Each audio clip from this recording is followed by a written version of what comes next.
ठाकुर जी के बंधुओं, ब्याह 16,108 ये भगवान की ही प्रकृति है जिनसे ठाकुर जी ने विवाह किया। पृथ्वी, जल, अग्नि, वायु, आकाश, मन, बुद्धि और अहंकार, ये भगवान की 8 मुख्य पटरानियां हैं।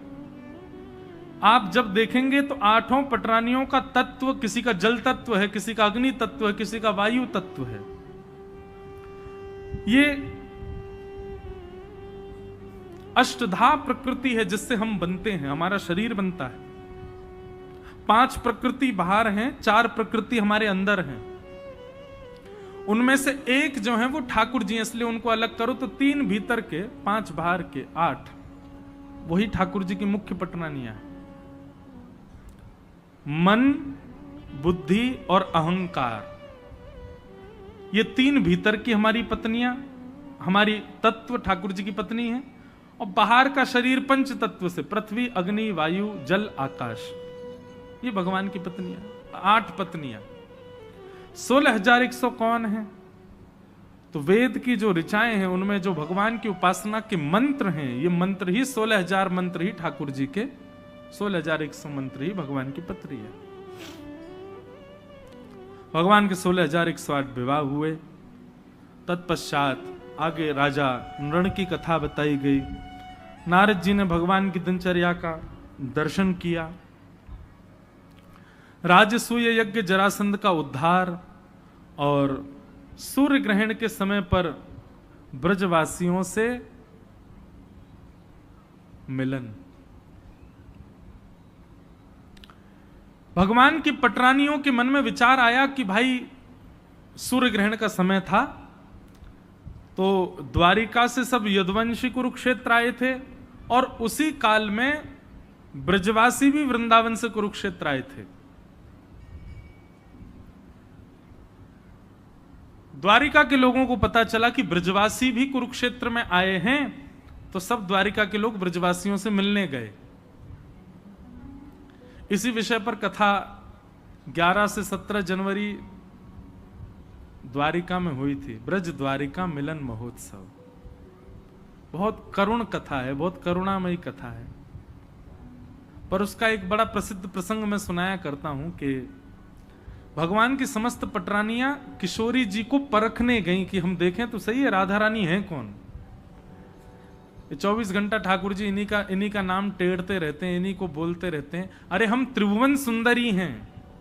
भगवान की पत्नियां सामान्य सुंदरी नहीं है, त्रिभुवन सुंदर हैं। स्वर्ग की अप्सराएं सबसे ज्यादा सुंदर हैं। वे अप्सराएं भी ठाकुर जी की पटरानियों के आगे लज्जा मानती हैं आने में, इतनी सुंदर हैं ठाकुर जी की पत्नियां।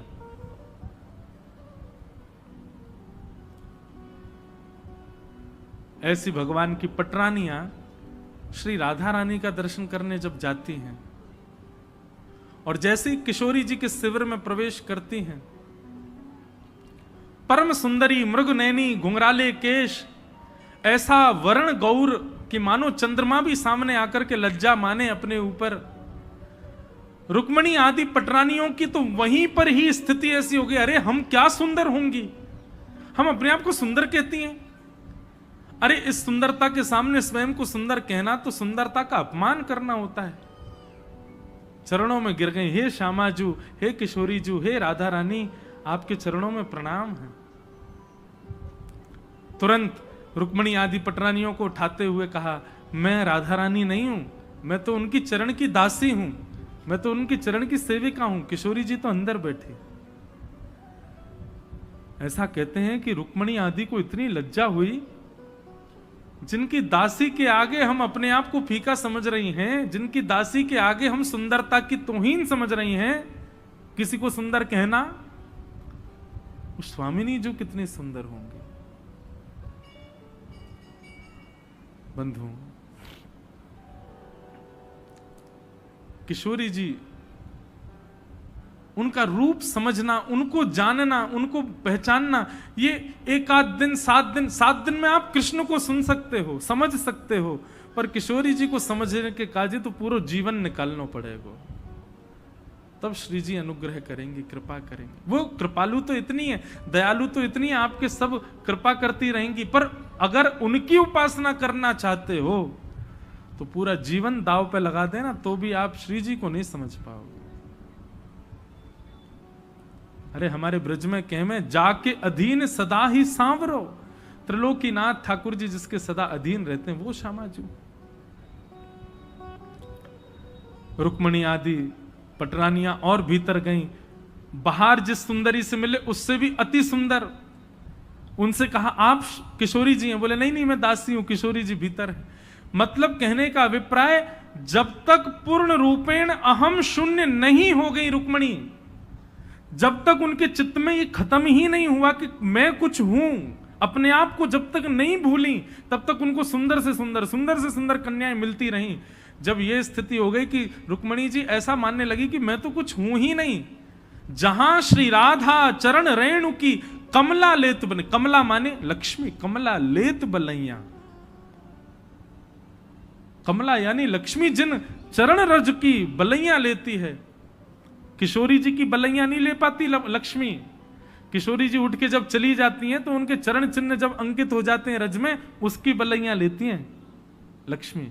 इतनी सुंदर है हमारी श्यामाजू। रुक्मणी जी ने जैसे ही मुख्य द्वार में प्रवेश किया, किशोरी जी को देखते ही मूर्छित हो गई। किशोरी जी ने तुरंत उठा के अपनी गोद में रखा। जब होश में आई तो किशोरी जी से चरण पकड़ करके एक ही प्रार्थना करती है रुक्मणी जी कि जीवन में कभी यह भावना नहीं आई कि मैं श्री कृष्ण के बगैर रह पाऊंगी, पर हे श्यामाजू आज पता नहीं क्यों आपका दर्शन करके ऐसी भावना हो रही है कि अब मुझे वापस द्वारिका नहीं जाना, अब तो आप अपने संग वृंदावन ले चलो, सदा आपके चरण के शरण में रहने की इच्छा है। बहुत अद्भुत प्रसंग है रुक्मणी जी और श्री किशोरी जी का। द्वारिका लीला में वर्णन आता है कि जब रुक्मणी जी को श्राप लगा 12 वर्ष तक ठाकुर जी से दूर रहने का, तो 12 वर्ष तक किशोरी जी की याद करके रुक्मणी जी रही, ठाकुर जी को याद करके नहीं।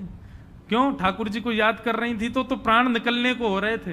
किशोरी जी को याद करके अपने आप को संभाल पाई, और किशोरी जी के चिंतन में ही 12 वर्ष तक रुक्मणी जी रही।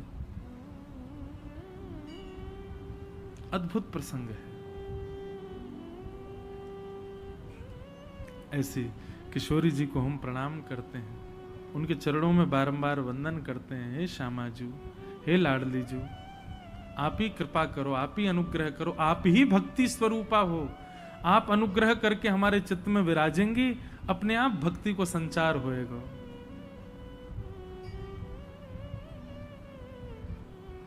राधे राधे